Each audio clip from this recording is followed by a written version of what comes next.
Breaking tonight, the war of words between Senator Marco Rubio and Donald Trump, reaching new heights today.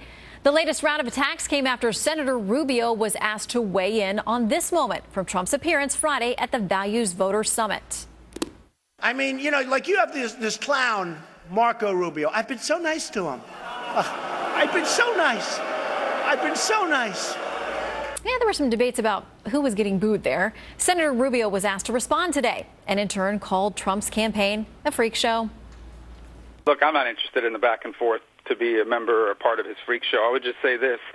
He is a very sensitive person. He doesn't like to be criticized. He responds to criticism very poorly. But this election is not going to be about Donald Trump. He thinks it is, but it's not about him. It has to be about the issues confronting our country. And my sense of it is that every time issues become prominent, he will say something outrageous or do something outrageous so that he doesn't have to talk about the issues. Mark Thiessen is a Fox News contributor and former chief speechwriter for President George W. Bush. Good to see you tonight. Good to see you, Shannon. All right, so this slinging of hash has gone back and forth for days now. Clowns and freak shows, not serious, lightweight. I mean, the back and forth, who does it benefit? Who does it hurt? Well, it definitely benefits Marco Rubio. I mean, first of all, this is the second time in a few weeks that Donald Trump's personal attacks have hurt him. I mean, for the first, his attack on Carly Fiorina criticizing her looks backfired, and now he just got booed at a conservative summit for calling Marco Rubio a clown. But that's sort of consistent for Trump. What's changed is Marco Rubio's strategy. Before, Rubio was keeping his head down, wasn't engaging in Trump. Now he's started to taunt him. I mean, in the last couple of days, he said Trump had a tough week, spoke to an empty room in South Carolina, had a bad debate, was embarrassed by Fiorina, is not well informed on the issue, is a touchy and insecure guy. He's goading Donald Trump into attacking him. It's a deliberate strategy, and quite frankly, it's working in Rubio's favor. Well, and here's what Trump says, though. I mean, he'll go through the list of people, name by name. He talks about Rick Perry and Scott Walker, and he says, look what happens to people when they come after me. They plummet in the polls. They drop out. It doesn't seem like the same thing is playing out with this Rubio feud. It's not, and it's for a couple of reasons. Number one, Rubio realizes Rubio's goading him for a reason.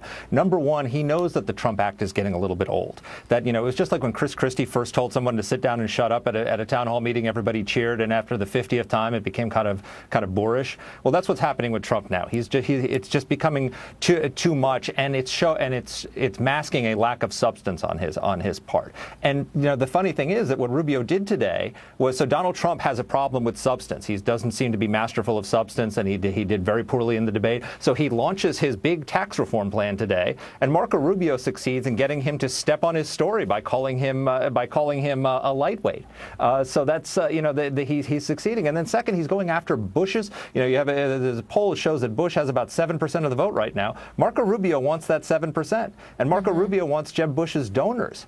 And he's trying to show that he can punch back the way Jeb Bush couldn't punch back, and so that's going to help him as well. All right, let's look at this latest NBC News Wall Street Journal poll showing just how tight things are at the top now, showing Donald Trump just 1 percentage point ahead of Ben Carson. So basically in a statistical heat, and then a third-place tie for Marco Rubio and Carly Fiorina. And as you said, Jeb Bush a little further down there. What do you make of those numbers?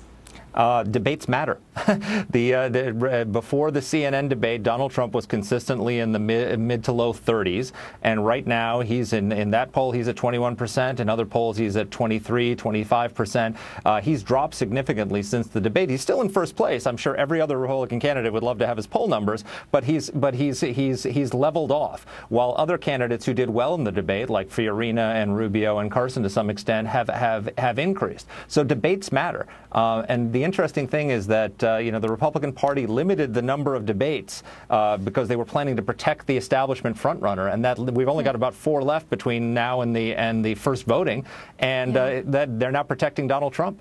Well, and not a lot of this primary season has played out like anyone would have expected on the GOP side, for sure. Mark Thiessen, always great to see you. Thank you so much. Thanks, Shannon. Our new questions tonight over whether Hillary Clinton has just perjured herself after a new batch of emails surfaced on Friday. James Rosen and Judge Napolitano investigate, plus campaign trail fireworks after a Planned Parenthood supporter confronts Carly Fiorina at a rally. See what happens when Fiorina goes face-to-face with her. Oh, I support your health care. I don't support the butchery of babies, and you ought to go look at those videos. I did.